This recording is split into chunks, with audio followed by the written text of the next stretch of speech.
All right, let's talk about something every single app developer has to deal with, but maybe doesn't love reading. The Google Play Developer Distribution Agreement. Yeah, it looks like a giant wall of text, I know. But stick with me because understanding this thing is absolutely crucial to getting your app out there. We're going to break it down. So you've done it. You've poured countless hours into coding, designing, and dreaming. You've built something amazing, and now you're at the finish line, ready to share it with the entire world. That potential is just sitting there, waiting for you. But before you can hit that publish button and watch the downloads roll in, there's one final step, and it's a big one. You and Google have to sign a contract. This isn't just some terms and conditions you scroll past. It's a real, legally binding agreement that shapes your entire business on the Play Store. So here's our game plan for today. We're going to walk through this whole thing piece by piece. We'll start with the digital handshake. Who's involved? Then we'll follow the money, how you get paid. After that, the rules of the road, what you have to do. We'll even cover what happens when things go wrong. And finally, we'll translate some of that tricky fine print. Ready? Okay, first up, the digital handshake. This is all about the basics. Who is actually making this deal, and what are you really saying yes to when you click that little accept button? Let's find out.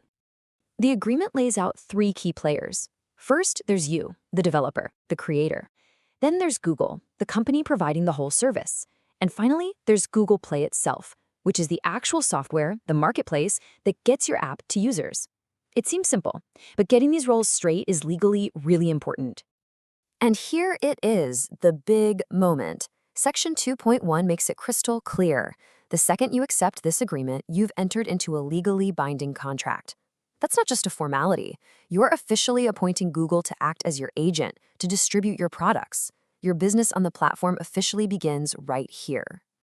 Now for the part I know everyone is curious about. Let's follow the money. This is where we get into the nitty-gritty of the commercial side of things, how pricing works, how payments are handled, and, yep, taxes. So how does the business model work? Well, it's pretty straightforward. You, the developer, get to set the price for your app and any in-app purchases. Then, based on that price, Google charges a service fee. That fee is for providing the platform, the payment processing, the whole shebang. Okay, this is a super important concept you need to get, the merchant of record. Basically, this is the person or company legally responsible for a sale. In most parts of the world, that's you. But in certain countries, Google steps in and acts as the merchant of record. Why does this matter? Well, it determines who's on the hook for things like consumer laws and, you guessed it, taxes. Speaking of taxes, Section 3.5 is very, very clear. The responsibility for handling things like sales tax, VAT, or GST, well, it falls squarely on your shoulders. It's up to you to figure out if a sale is taxable, what the right rate is, and then to pay that money to the right government. It's a big job.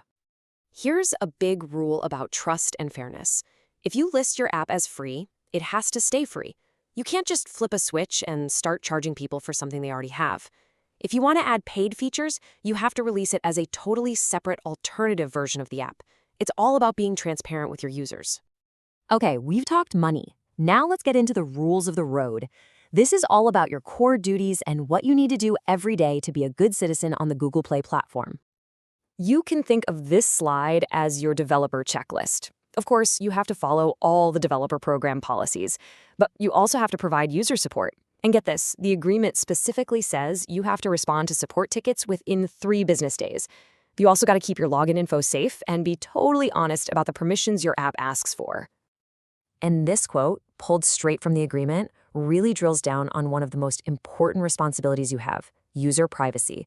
If your app collects any kind of personal or sensitive data, you are legally on the hook to protect it and have a clear privacy policy. This is a huge deal, and it's not something to take lightly.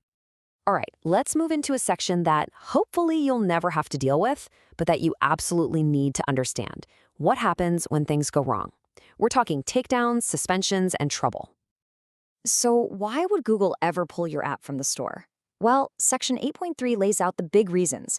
If it breaks the law or violates any of Google's policies, that's an obvious one. But they can also remove it if it creates a potential legal risk for them, or, and this is key, if it could cause serious harm to users or their data. It's all about safety and integrity. Now, a legal takedown is a very specific thing. This is when you have to pull your own app because of a legal problem, like a copyright claim. And the consequences are serious. The app is gone for good, even for people who already had it. And here's the kicker. You might have to give refunds to everyone who bought it in the past year. Wow. All right, we are in the home stretch. Let's finish up by tackling that fine print. You know, those big, scary, all caps sections at the end of the agreement? They can look intimidating, but we're going to translate them into plain English real quick. First up is the disclaimer of warranties. Really, all this means is that Google provides the Play Store as is. They're not promising it's going to be perfect, 100% available all the time, or completely bug-free. You're using the service at your own risk. Next is the limitation of liability. This one basically says that Google isn't responsible for any indirect damages you might suffer because of the platform. So, for example, if there's an outage and you lose a bunch of sales or data, this clause limits their financial responsibility for that kind of fallout. And finally, indemnification. This sounds really complicated, but the idea is simple. You agreed to have Google's back. If someone decides to sue Google because of something your app did, like using a copyrighted song, you're promising to step in, handle the legal defense, and cover the costs. So there you have it, a full tour of the Google Play Developer Agreement. You see, it's not just a bunch of scary rules designed to trip you up. It's the framework, the foundation, that makes it possible for millions of developers like you to build incredible things and reach a global audience. It sets up the handshake, sorts out the money, and lays down the rules of the road. Now that you know the rules of the playground, what are you going to build? Thanks for joining me.